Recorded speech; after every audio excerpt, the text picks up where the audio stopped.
Good afternoon, this is Brian Shannon from Alpha Trends Blogspot. Thanks for taking the time to view this video. Today is Monday, May 22nd. The market is just closed, so let's go ahead and take a look at some of the stocks that I had mentioned yesterday.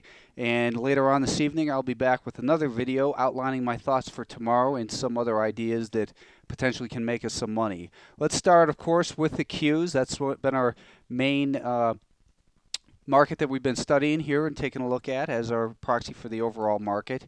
I prefer to the Dow and the S&P because most of the stocks I trade are NASDAQ stocks. So anyways, the NASDAQ, the Qs, had another down day, but the market didn't feel as bad today to me for some reason. And if we take a look at that daily chart, you can see that it's another down day, but you know the range is becoming a little bit tighter down here. If we take a look at the 10-minute chart, you'll see here that again, that longer term, that green moving average, the 100-period moving average is still declining, as is the 5-day moving average, which tells us it's not safe to enter back into this market quite yet from a bullish standpoint. We were looking yesterday for a move perhaps above this 39.50 level, at which point I thought if that were to happen, maybe we would see about a dollar rally. It did not get above that 39.50 level, so there was no reason to get aggressive in there. Certainly, you know, it's tempting to trade for a bounce in here. If you're going to do that, you've got to be quick, you got to be disciplined and cut those losses quickly. Otherwise, it can get very painful, as it has, I'm sure, for a lot of people on the way down over the last week and a half. But bottom line is we're still in a high-risk situation as far as the overall market goes. The market, like I was saying, had made this higher low right here. We're looking for a higher high. That's yet to occur. So I still think that 39 and this level is about 47. So let's just call it 39.50. I think 39.50 is still an important level on the upside. One thing that was encouraging a little bit to me today was that we got that gap down, and what I've got on here, this is a 1-minute chart. You can see that this dotted moving average is the VWAP for today, the volume weighted average price, the average price that the Qs traded for throughout the day. So the market was able to close above that number, which is a good thing. It's showing a little bit of constructive accumulation down here. And I also like the fact that it now has an upslope to it on that 1 day. So basically, for the most part, we had an uptrend today. Now, you're going to say, but Brian, you know, the market finished lower. Of course it finished lower, but throughout the day, the prices, you know, starting at about really the last hour of the day, the average price started to creep up for the day. So it was showing, to me, net accumulation is the way I view that.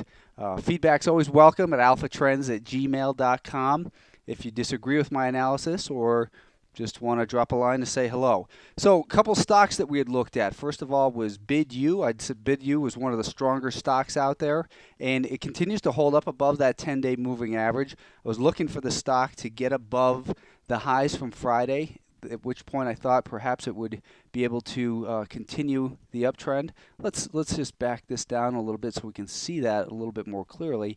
And here we go. So I was looking for basically a move above that 83 level. It never did that. It kind of had a little bit of a downtrend moving all day. Not too thrilled about this stock right now. That longer term moving average is still heading lower. So continue to watch it, but at this point, I would not get aggressive with the stock. CTXS was another one that looked like it still looks like it's trying to hold some support here at the rising 50-day moving average. I don't like the fact that the short-term moving average crossed the intermediate-term moving average. To me, that's a sign of distribution, that 10 crossing down through the 20. When we look at the 10-minute chart, we were looking for a move above Friday's highs here, 40.10. It never made it, so there was no reason to get involved in this stock. IVAC was another bullish-looking candidate. It continues to look bullish on the daily time frame. It's holding up in here. But the bottom line is we were looking as well in here for a move above that resistance at 22.90. I'd said just below 23, and it actually just looking in here 22.91. So it looks like it's building a little bit of a base here. We had this stage 4 decline. Accumulation was represented by these moving averages. It's still in there. Now what it's got to do is take out the highs of stage 1 before I would consider going in and purchasing this stock for anything more than a day trade. There's, you know, for maybe a 2 to 3 day hold if the market were to regain its footing. MDTL, here's another stock that was coming down towards its rising 50-day moving average. Looks like I'm not going to get a picture of the daily. But the bottom line is, I said it's not quite ready yet here for this stock. The 50-day moving average is a reference point. It wasn't quite ready because this 100-period moving average is still declining, which it still is. So even though it's tempting to look for a bounce near that 50-day moving average, until we get evidence on the shorter-term time frame that buyers have taken control, you're just spinning your wheels in here. And that's the way it's going to be for a lot of these stocks until we have evidence that it's turned. Now, Monster.com looked like it was starting to turn around that the 50-day moving average. But today, the stock gapped lower, took out this low right here, so it made a lower low. If you were in the stock, you should have got out on the open when it made that lower low. So Monster.com looks like it needs to do some healing in here before it can potentially move again. The last stock I'm going to look at was that Pacific Ethanol, and Pacific Ethanol continues this downtrend. It's tempting to buy these things. I got sucked in there today, got out quick though. But bottom line is, the 50-day moving average is a reference point. A lot of people look at it. It's not holding. It's just a place where we want to then drill down to the shorter term time frame, look for evidence that the stock is ready to move higher. It was weak from the beginning, and it closed weak at the end of the day as well. This 100-period moving average as well as the 5-day moving average are both heading lower. So it continues to tell me that there's still sellers in this stock, and buying in here and trying to hold it for the bottom is just pretty much guesswork in here. So until we have better evidence of a turnaround in these stocks, you're going to have to keep playing it very defensively in here. One stock I had mentioned quickly at the end of the video as a potential short was Avid, and wouldn't you know it, Avid actually had an up day.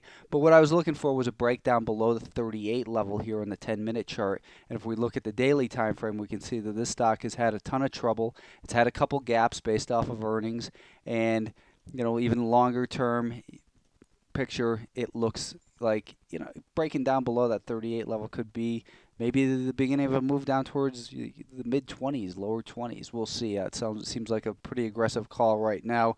Let's just keep that one on the alert list, see if it can get below 38. Potentially there's a short sale. Again, my name is Brian Shannon. Thanks for visiting my site, which is alphatrendsblogspot.com. All the charts that you saw here were brought to you courtesy of Realtic. None of these ideas are meant as a recommendation, just an overall look at the technical analysis of some of the trends in the market. Check back later this evening. I'll have some new ideas for tomorrow. Thank you.